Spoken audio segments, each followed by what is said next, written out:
महाराज दशरथ तो प्रजापालक थे ही, उनके ज्येष्ठ पुत्र श्री राम भी प्रजा के सुख दुख का उतना ही ध्यान रखते थे। प्रजा राम के लिए प्राणों से प्यारी थी और प्रजा के लिए राम। बल्कि अब तो श्री राम में अयोध्या की प्रजा अपने महाराज दशरथ की छवि भी देखने लगी थी। कुमार श्री राम की, कुमार श्री राम की, कुमार श्री राम की। और फिर एक दिन वो समय आ गया जबकि महाराज दशरथ को भी अपनी अवस्था को लेकर चिंता होने लगी थी। वो एक दिन दर्पण में बड़ी देर से अपने आप को देख रहे थे। तभी महारानी कौशल्या ने आकर उनका ध्यान भंग किया। क्या बात है महाराज, आज बड़ी देर तक अपनी छवि दर्पण में निहार रहे हैं। कौशल्या, मैं दर्पण में अपना रूप नहीं बल्कि अपनी अवस्था देख रहा हूँ। ये क्या कह रहे हैं? अचानक ऐसा क्या हो गया आपकी अवस्था को? वृद्ध हो गया हूँ कौशल्या। बुढ़ापा दबे पांव मेरे जीवन में प्रवेश कर रहा है। कैसी बात करते हैं महाराज, मुझे तो ऐसा कहीं से भी नहीं लगता। बुढ़ापे में इतना साहस कहाँ कि वो चक्रवर्ती सम्राट अयोध्यापति को छू भी सके। कौशल्या, तुम मेरी पत्नी हो और एक पत्नी कभी नहीं चाहती कि उसका पति कभी बूढ़ा हो। पर सच तो ये है कि हमें बुढ़ापे का स्वागत करना ही पड़ेगा। उसे हम चाहते हुए भी नकार नहीं सकते। बड़ी रहस्य की बातें कर रहे हैं आज। क्या हो गया है आपको? मैं समझ नहीं पा रही हूँ कि आप क्या कहना चाहते हैं। मेरे वानप्रस्थ का समय आ गया है कौशल्या, किंतु वानप्रस्थ में जाने से पहले मैं अयोध्या का सिंहासन अपने राम को देकर आश्वस्त हो जाना चाहता हूँ। महाराज, आपने ये क्या किया? आपने राम को सिंहासन देने का निर्णय ले भी लिया बिना किसी से परामर्श किए? आप एक बार अपने मंत्रियों और सभासदों से विचार तो कर लेते, या कम से कम कुलगुरु वशिष्ठ से परामर्श लेने के लिए मैं आज ही उनके पास जाऊंगा। इस शुभ कार्य में बिल्कुल देर नहीं होनी चाहिए। प्रणाम गुरुदेव, आज मुझे अयोध्या के भविष्य के लिए आपके पास आना पड़ा है।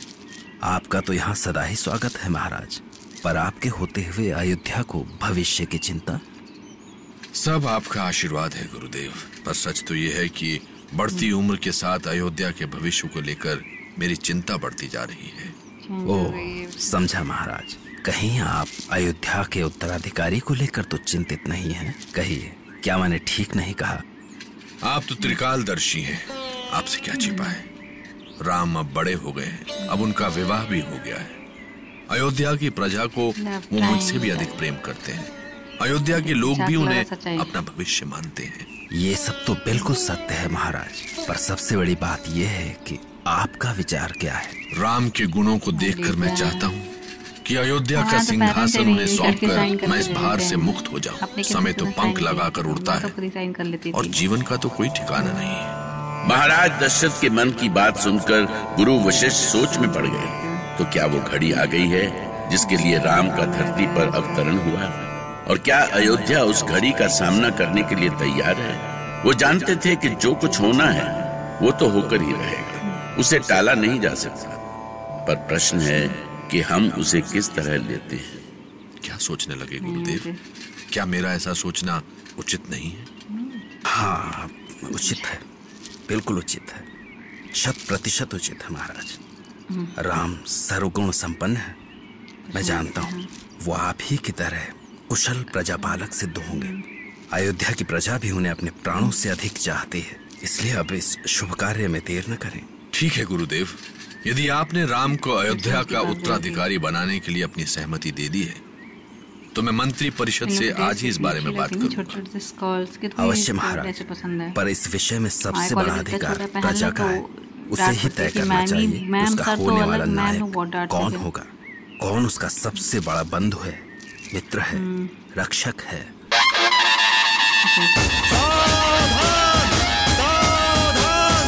सूर्य कुलभूषण रघुवंश मणि अयोध्या नरेश महाराज दशरथ महल में पधार रहे हैं।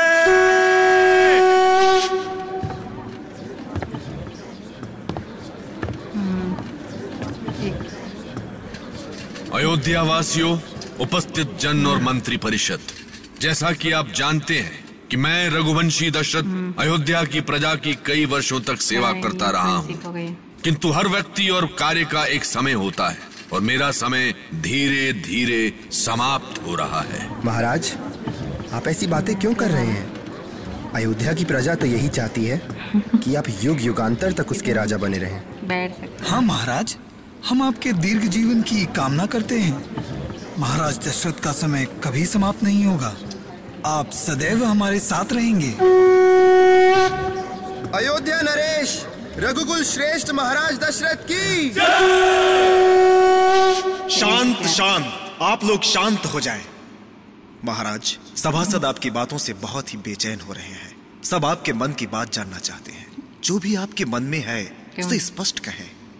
हम आप सभी के प्रेम से अभिभूत हैं, पर हम जो कुछ भी कहने जा रहे हैं उसका अर्थ ये नहीं कि मैं अस्वस्थ हूँ या कोई और संकट है। मैं जो कुछ भी कहने जा रहा हूँ उसका संबंध रघुवंश के उत्तराधिकारी से है। उत्तराधिकारी कौन होगा? अयोध्या का अगला राजा कौन? कौन संभालेगा? कौन होगा अयोध्या का बनेगा उत्तराधिकारी? कौन होगा उत्तराधिकारी? सिंहासन कौन संभालेगा? महाराज, ये रहस्य अब और ना बढ़ाइए। सब जानना चाहते हैं कि आपका उत्तराधिकारी कौन होगा। आपके बाद कौन बैठेगा इस सिंहासन पर? किसे आप इसके योग्य मानते हैं? मैं आप लोगों से ही जानना चाहता हूँ कि यदि आप सबको इसका अधिकार दिया जाए तो आप अयोध्या का उत्तराधिकारी किसे चुनेंगे? बताइए, कौन इतना योग्य और सक्षम है जिसे आप रघुवंश का उत्तराधिकारी चुनेंगे? ऐसे क्षण में प्रजा के मन में भला राम के अलावा और कौन सा नाम आ सकता है? राम में तो उनके प्राण बसते थे। राम का मुख देखे बिना अयोध्या में सूरज नहीं उगता था। उन्हें प्रजा ने अपने हाथों में खिलाया और आज वही प्रजा उन्हें सर माथे बिठाना चाहती थी। और ये जानकर सबसे बड़ी खुशी महाराज दशरथ को मिली। वो अपने ही विचार प्रजा के मुख से सुनकर आनंद से भर गए। इसका अर्थ यह है कि आप सभी राम को युवराज पद देने का समर्थन करते हैं।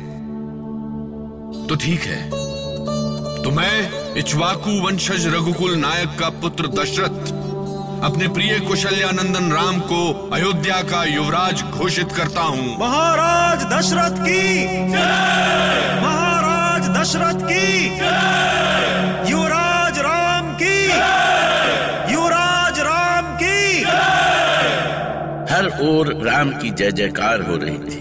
महाराज दशरथ अपने इस निर्णय पर जितना गर्व करते उतना कम था। पर राम को अपना उत्तराधिकारी घोषित करना दशरथ ने जितना आसान समझा था उतना था नहीं। क्या राम युवराज पद स्वीकार कर लेंगे? जिस राम ने गुरु और पिता से त्याग की शिक्षा पाई हो, जिन्होंने त्याग को ही अपना सबसे बड़ा धर्म माना हो, वो पुरुषोत्तम राम अपने 3 भाइयों के रहते स्वयं अयोध्या के सिंहासन को कैसे स्वीकार कर सकते थे?